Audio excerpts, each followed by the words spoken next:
Buenos Aires. Buenos Aires is considered by many the Paris of South America. Honestly, I think that might be an understatement. Argentina wasn't at the top of my travel list, but it happened to be the perfect place to reunite with my family after years apart. What I didn't expect was how beautifully unique Argentina is. So if you're wondering whether Buenos Aires is worth visiting, here is what I think. I flew United Airlines from Los Angeles, and after a long overnight flight, the first reminder that I wasn't in the US anymore came shortly 5 minutes after landing. It wasn't the language or the beautiful architecture, it was the trash can next to the toilet seat. Man, I'm so back in South America. If you're from South America, you know exactly what I'm talking about. Nothing grounds a South American faster than reading the sign, "Do not flush toilet paper." Getting through immigration was super easy. They only ask a couple of questions, check your passport, you're good to go and spend all of your dollars there because boy, Argentina is so expensive. Ubers worked normal in my experience. And as you drive into the city, Buenos Aires really greets you with a good impression. People always compare it to Paris because of the French architecture. The buildings are beautiful. The city feels really intentional. Wide sidewalks, huge parks, sprawled avenues, buildings that make you look up and go, oh my god, did humans really build this thing? People sitting outside having coffee in the afternoon. It feels like a city meant for people to exist outside their homes.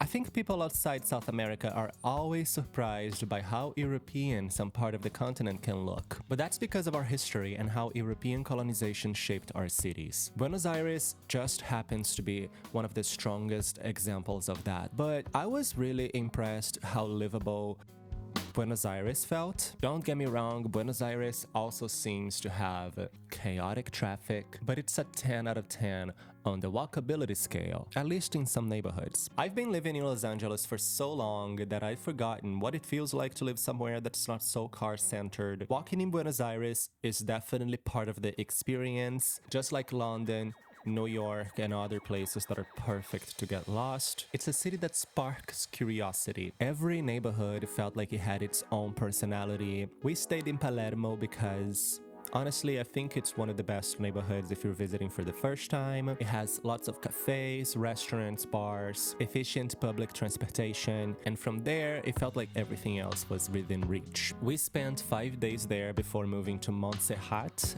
which I just butchered the name of this neighborhood. We stayed in this neighborhood for the last 2 days of our trip, and looking back, 5 days was enough to kind of get the feel of Buenos Aires, but not enough to get tired of it. I actually wish we stayed a little longer, at least like a week longer in the city, but we saved the second weekdays for Bariloche, which honestly we do not regret a bit. What an incredible part of Argentina. I really enjoy existing in Buenos Aires. And then I was like, oh my god, should I move here? I wish we got to explore more restaurants. Argentinian food is known for being really delicious, really clean and healthy. Most of the meals were good, but ironically, one of our favorite restaurants ended up being Brazilian, which feels slightly shady to admit when I'm talking about Argentina. What did exceed my expectations though were the desserts. Oh my god. Chocolate, pastries, coffee. Please make sure you visit Rapanui.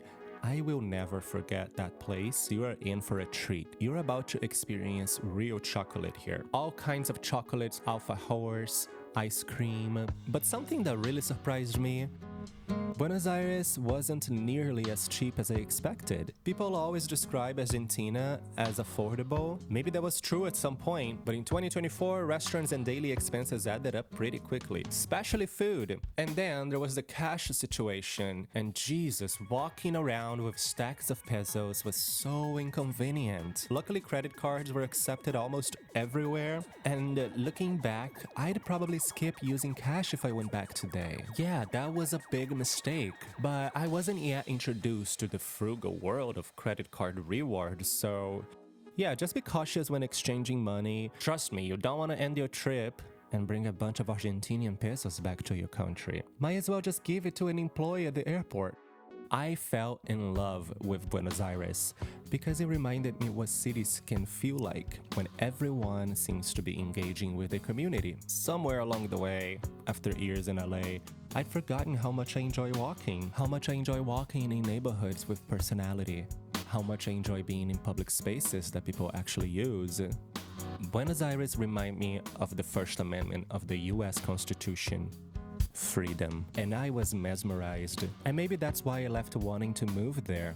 Or maybe being on vacation with my family enriched the whole experience. Either way, I'd love to go back.